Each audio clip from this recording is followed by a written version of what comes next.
छटकोल गांव में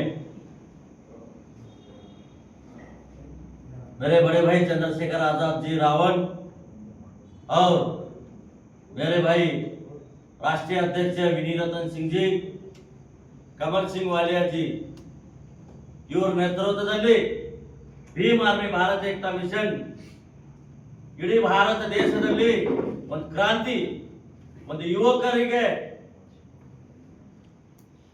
ಬಾಬಾ ಸಾಹೇಬ್ ಅಂಬೇಡ್ಕರ್ ಅವರದು, ಮಾನ್ಯವರು ಸಾಹೇಬ್ ಕಾಶಿರಾಮ್ ಜಿ ಅವರದು, ಇವರೆಲ್ಲ ಮಹಾಪುರುಷರದು ಏನು ವಿಚಾರಧಾರ ಇದೆ, ಆ ವಿಚಾರಧಾರದು ಒಂದು ದೊಡ್ಡದಾದ ಒಂದು ಫ್ಯಾಕ್ಟರಿ ಕಟ್ಟಿಬಿಟ್ಟಿದ್ದಾರೆ.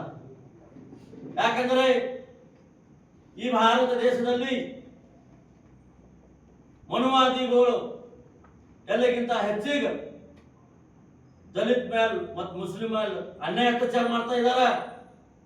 ದಲಿತರು ಮಿಸಿ ಇದ್ದವ್ರು ಅವ್ರಿಗೆ ಹೊಡಿತಾರ, ಮುಸ್ಲಿಂದವರು ದಾಳಿ ಇದ್ದವ್ರು ಅವ್ರಿಗೆ ಹೊಡಿತಾರ. ಅದಕ್ಕಾಗಿ ಈ ಭಾರತ ದೇಶದಲ್ಲಿ ಏಕಾಏಕ ಯುವ ನೇತ ಯಾರು ಇದ್ದಾರ ಅಂತ ನಮ್ಮ ಚಂದ್ರಶೇಖರ್ ಆಜಾದ್ ಭಾಯಿ ಇದ್ದಾರ ಅಂತ ಹೇಳಕ್ ಇಷ್ಟಪಡ್ತೀನಿ.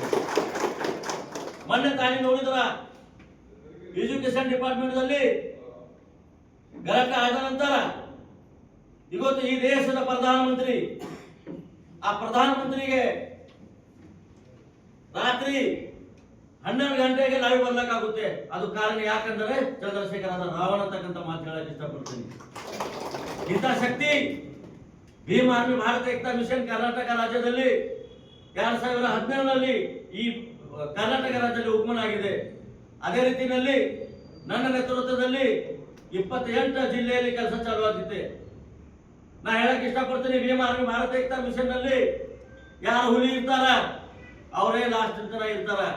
ಯಾವ ಬಕೆಟ್ ಹಿಡಿತಾರ, ಯಾವ ಚಮಚಾಗಿರಿ ಮಾಡ್ತಾರ, ಅವ್ರು ಈ ಭೀಮ್ ಆರ್ಮಿನಲ್ಲಿ ಇರಲ್ಲ ಅಂತಕ್ಕಂಥ ಮಾತು ಹೇಳಕ್ ಇಷ್ಟಪಡ್ತೀನಿ. ಭೀಮ್ ಆರ್ಮಿ ಭಾರತ ಏಕತಾ ಮಿಷನ್ 24ನೇ ತಾರೀಕ ನಮ್ಮ ರಾಷ್ಟ್ರೀಯ ಅಧ್ಯಕ್ಷರ ನೇತೃತ್ವದಲ್ಲಿ ಸಿ ರಘು ಅವರಿಗೆ ಏನು ಜಿಮ್ಮೆದಾರಿ ಕೊಟ್ಟಿದಾರ, ಆ ಜಿಮ್ಮೆದಾರಿ ತಕೊಂಡು 8 ದಿನ ಅವ್ರ ಮನೆಯಲ್ಲಿ ಇದ್ದಿಲ್ಲ. ಇವತ್ತು ಇಡೀ ಕರ್ನಾಟಕನು ಈ ನನ್ನ ಎಸ್.ಆರ್. ಬೋರೆ ಅವರಿಗೆ ತಕೊಂಡು ಪೂರ ಇಡೀ ಕರ್ನಾಟಕ ತಿರುಗ್ತಾ ಇರ್ತಾರ. ಅದು ಛಲ ಯಾರಿಗೆ ಇರ್ತ ಅಂದ್ರೆ ಸಂಘಟನೆ ಮಾಡೋರಿಗೆ ಇರ್ತಾರ. ಮನೆಯಲ್ಲೇ ಕುಂತಿ ಲೈವ್ ಬಂದು ಫೇಸ್ಬುಕ್ ನಲ್ಲಿ ಏನೋ ಚಿಕ್ಕಮಗಳೂರಲ್ಲಿ ಘಟನೆ ಆಗಿದೆ, ಅಲ್ಲಿ ಏನ್ ಮಾಡೋಣ ಅಂತಕ್ಕಂಥ ಮಾತಾಡಿದ್ರು ಸಂಘಟನೆ ಮಾಡ್ಲಿಕ್ಕಾಗಲ್ಲ. ಮನೆ ಬಿಡ್ಬೇಕಾಗುತ್ತೆ, ಹೆಂಡತಿ ಮಕ್ಕಳು ಬಿಡ್ಬೇಕಾಗುತ್ತೆ, ಮಠ ಬಿಡ್ಬೇಕಾಗುತ್ತೆ, ಹಾಗೆ ಸಂಘಟನೆ ಕಟ್ಟಕ್ಕಾಗುತ್ತೆ. ಇವತ್ತು ನಾವು ನೋಡ್ತಾ ಇದ್ದೀವಿ, ಇಡೀ ಭಾರತ ದೇಶದಲ್ಲಿ 1 ತಿಂಗಳಿನಲ್ಲಿ 1 ದಿನ ಕೂಡ ಮನೆಯಲ್ಲಿ ಹೋಗಲ್ಲ ನಮ್ಮ ಅಣ್ಣವರು. ಅದೇ ತರ ಹೋರಾಟ ಮಾಡ್ಬೇಕಾಗುತ್ತೆ. ನಾವು ಮಾಡಿದೀವಿ ಅಂತಂದ್ರೆ ಅವ್ರು ಮಾಡ್ತಾ ಇಲ್ಲ, ನಾವು ಮಾಡ್ತಂತ ನೀವು ಕೂಡ ಮಾಡ್ಬೇಕಾಗುತ್ತೆ. ಅದು ಒಂದು 2 ಮಾತು ಹೇಳ್ತಾ ಮುಂದೆ ಬರೋ ದಿನದಲ್ಲಿ ಇಡೀ ಕರ್ನಾಟಕ ರಾಜ್ಯದಲ್ಲಿ ನಮ್ಮ ಸಿ ರಘು ಅವರು ಅವ್ರ ನೇತೃತ್ವದಲ್ಲಿ ಅವ್ರಿಗೆ ಜಿಮ್ಮೆದಾರಿ ತಗೊಂಡಿನ ಮೇಲೆ ಇಡೀ ಕರ್ನಾಟಕ ಏನ್ ಅನ್ಯಾಯ ಆಗ್ಲಿ, ಎಲ್ಲಿ ಕೂಡ ಅನ್ಯಾಯ ಆಗ್ಲಿ, ದಲಿತರ ಮೇಲಾಗ್ಲಿ, ಮುಸ್ಲಿಮರ ಮೇಲಾಗ್ಲಿ, ಎಲ್ಲಿ ಕೂಡ ಅನ್ಯಾಯ ಆದರೂ ಸಿ ರಘು ಅವ್ರು ಮುಂದೆ ಇರ್ತಾರಕ್ಕಂತ ಮಾತು ಹೇಳ್ತಾ ಜೈ ಭೀಮ್, ನಮ ಬುದ್ಧಾಯ.